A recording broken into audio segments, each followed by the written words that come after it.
యేసుక్రీస్తు నామములో ఉదయకాల సమయన వందనాలు చెల్లిస్తున్నా. ఈరోజు మనం ధ్యానించబోయే వాక్యము కీర్తనలు 121 కీర్తన 7-8 చరణాలు చదువుకున్నాం. ఏ అపాయమును రాకుండా యెహోవా నిన్ను కాపాడును, ఆయన నీ ప్రాణమును కాపాడును. ఇది మొదలుకొని నిరంతరము నీ రాకపోకలయందు యెహోవా నిన్ను కాపాడును. ఈ యాత్ర కీర్తన, ఇది రెండో యాత్ర కీర్తన ఏంటున్నది. ఏ అపాయం అంటే ఇప్పుడు మనం ఉండే పరిస్థితుల్లో మనం ఊహించిన ఆప్తులు జరుగుతుంటున్నాయి. ఎలాంటి అపాయం కలగకుండా దేవుడు మనల్ని కాచి కాపాడే దేవుడు అంటున్నాడు. కన్నురెప్ప వలె మనల్ని కాస్తున్న దేవుడు అంటున్నాడు. మన రాకపోకలో దేవుడు నిత్యము మనల్ని కాపాడే దేవుడు అంటున్నాడు. ఆయన మనల్ని నీడలా వెంటాడే దేవుడు అంటున్నాడు.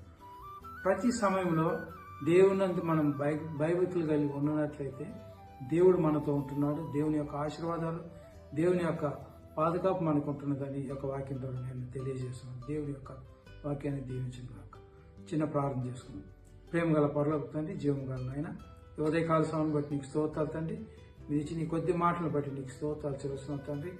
ఏ అపాయం కూడా తండ్రి మాకు కలుక్కున్న తండ్రి, మీరు నా తండ్రి కాచి కాపాడుతున్న దేవుడు అంటున్నారు తండ్రి. మీరు అనేదో సహాయపడి తోడ్పండి. ఈ దినాశవంతి నింపమని యేసయ్య నామమున అడుగుచుంటున్నాం తండ్రి. ఆమేన్.